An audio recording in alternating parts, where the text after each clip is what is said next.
அது ஃப்ரெண்ட்ஸ், என் கையில் ஒரு புறா இருக்குது பாருங்கள். இது எதுக்காண்டி பிடிச்சி வச்சுருக்கேன் நீங்கள் நிறைய பேர்கிட்ட கேட்கலாம். இது ஒரு தொண்டை கொடுத்தேன், 1 மாதம் கழிச்சு திரும்பி எங்கள் வீட்டுக்கு வந்துருச்சு.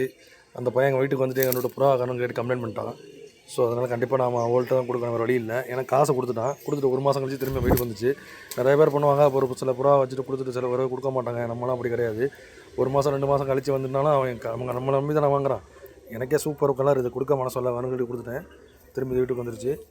இதை வந்து இப்போ இறையெல்லாம் எடுத்துருச்சு.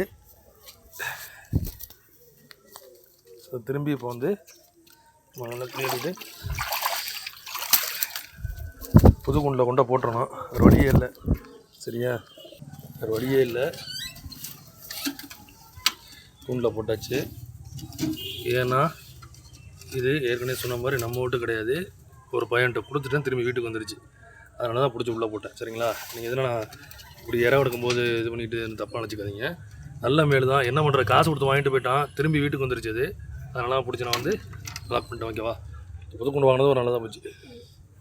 ஓகே, இந்த வீடியோ பிடிச்ச மறக்காம சப்ஸ்கிரைப் பண்ணுங்கள். வீடியோ கருத்துக்களை கீழே கமெண்ட் பண்ணுங்கள். Thank you so much.